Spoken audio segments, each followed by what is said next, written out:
It looks like something from a science fiction movie, with so many machines and tubes going into and out of bags hung on poles. For a moment, it doesn't register that all those tubes and hoses are connected to a person. I have no memory of what he looked like when I was little, and the only photo of Great Uncle Ted in our house is from ages and ages ago. It shows a burly man with a crew cut sitting in a living room in the 1960s. He's got a cigarette in one hand and a lighter in the other. I wonder if he hadn't smoked so many cigarettes, maybe he wouldn't be here now. He's looking at the camera with a confident grin that says, "This is not a man to mess with." The only other place I've ever seen Asian men with kick-butt expressions like that is in samurai or martial arts movies. Not that I watch them all that much. I mean, it's bad enough other people make assumptions about us Asian kids. No need for me to help out. But I gotta say, that photo can't be further from the old man lying in this bed. The grossest thing is the tube going right up into his nose. It looks horrible and is attached to a machine that does who knows what.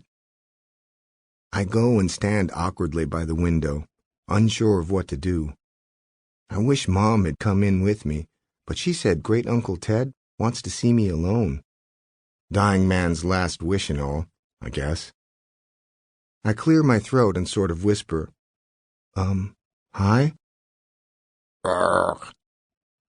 The two veiny sacs of his eyelids slowly open, and when he sees me, he gestures, beckoning me over with one hand. I gingerly approach the chair next to his bed, careful not to disturb any of the wires and tubes snaking around him. It's hard. I have visions of knocking into some hose or other just as I'm supposed to be having a nice visit. Good. Great Uncle Ted catches my eye and reaches out. Without thinking, I flinch. I have a flashback to a movie I saw where a guy laid out like this had a monster burst out of his chest and jump on someone's face. I'm not saying I expect that to happen here, but hey, it does go through my mind. Great Uncle Ted's eyes change. He points impatiently to something on the table. A pad and paper. There is spidery writing on it. You want me to give you the pad? I ask. Now there's a flash of fire in Great Uncle Ted's eyes. I know when someone's ticked off. The message is clearly, "Yes, you idiot, give me the pad." I hand the pad to my great uncle, who winces in pain as he presses a button on the side of his bed that raises him to a seated position. Slowly, he writes something and then hands me the pad. Hurts too much to talk. You Amanda's boy, Ted? I start to write an answer on the pad. The next thing I know, Great Uncle Ted yanks the pad out of my hands. The old dude is surprisingly strong. Beep, beep, beep. Great. Now the heart rate machine is going a lot faster. That can't be good. He scribbles something and hands the pad back to me. I'm not deaf, you little dope. Talk to me. I laugh in spite of myself. Of course, duh. Yes, sir. I'm Ted. I feel a little weird introducing myself since he knows who I am, but since I don't remember him, it feels like the right thing to do. And I'm pretty sure he seems like a sir. The old man writes some more. He's writing with more energy now. You got big. Do you still like playing games? What games do you mean, sir? I ask. Kissing games? What the... No, sir, I began.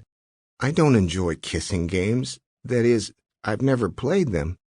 Maybe I would enjoy them if I did. I mean, you never know about something until you try it, right? I'm babbling now, trying to look casual. I lean against something, then realize it's a pole holding some fluid going into my great uncle. Or maybe coming out of him. Hard to tell. Gross. I attempt to cross my legs, but I dare anyone to try to do it while wearing these ICU snot green-colored clown pants they made me wear over my jeans to come in here. It's not so simple. So my leg sort of hovers, half-hoisted. Meanwhile, Great Uncle Ted is scribbling away. I know you like computer games, you little twerp. I just wanted to see your face. I laugh, and I see a hint of a smile under all the machinery. You like the ones where you shoot people? I'm not allowed to play those, I say, which is the truth. I didn't ask if you were allowed to. I asked if you liked them. I smile and nod. This guy's pretty sharp. Yeah, I play them sometimes. Great Uncle Ted looks at me with an expression I can't make out. A lot of fun, huh? I guess, I shrug. I hope that's the only way you ever have to shoot and kill a man. The other way is a lot less fun. You've killed a man? I try to ask casually, but it kind of comes out in a squeak. Not my most macho moment, but give me a break. I wasn't ready for this. Quite a few, yes. What did Uncle Ted do before he retired? I wonder what sort of professions call for killing men. Or, more precisely, quite a few men. Was he a soldier? A hitman? Let's talk about something else. Why do you like these games so much? I'm happy to move on.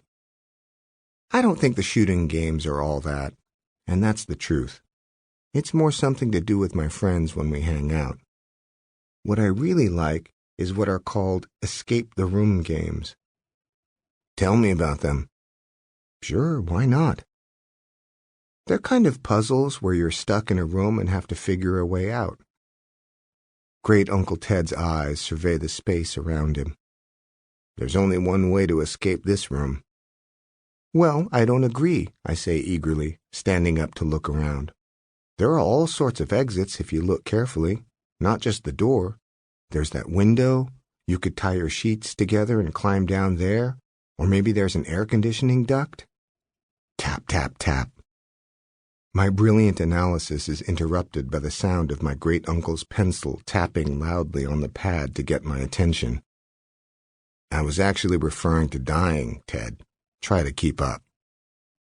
I sit down, deflated.